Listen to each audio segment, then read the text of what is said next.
ಅಯೋಧ್ಯೆಯಲ್ಲಿ ರಾಮಮಂದಿರ ಹುಂಡಿ ಕಳವು ಪ್ರಕರಣದ ಬೆನ್ನಲ್ಲೇ ಕರ್ನಾಟಕದಲ್ಲಿ ಎಲ್ಲಾ ಮುಜರಾಯಿ ದೇವಾಲಯಗಳಲ್ಲಿ ಅಂತಹ ಘಟನೆಗಳು ನಡೆಯದಂತೆ ಕ್ರಮ ಕೈಗೊಳ್ಳಲು ರಾಜ್ಯ ಸರ್ಕಾರ ತೀರ್ಮಾನಿಸಿದೆ.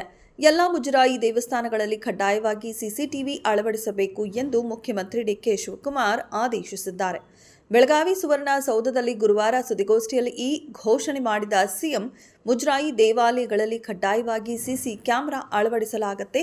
ಈ ಕ್ಯಾಮೆರಾಗಳನ್ನು ಜಿಲ್ಲಾಧಿಕಾರಿ, ಪೊಲೀಸ್ ವರಿಷ್ಠಾಧಿಕಾರಿ, ಪೊಲೀಸ್ ಠಾಣೆಗಳಿಗೆ ನೇರ ಸಂಪರ್ಕ ಕಲ್ಪಿಸಲಾಗುತ್ತೆ ಎಂದರು. ಹುಂಡಿ ಇರುವ ಸ್ಥಳ, ಹಣ ಎಣಿಕೆ ಸ್ಥಳ ಸೇರಿದಂತೆ ದೇವಸ್ಥಾನದ ಎಲ್ಲಾ ಭಾಗಗಳಲ್ಲಿ ಸಿಸಿಟಿವಿ ಹಾಕಲಾಗುತ್ತೆ. ದೇಗುಲದ ಚಟುವಟಿಕೆಗಳ ಮೇಲೆ ದಿನದ 24 ಗಂಟೆ ನಿಗಾ ಇಡಲಾಗುತ್ತೆ ಎಂದಿದ್ದಾರೆ.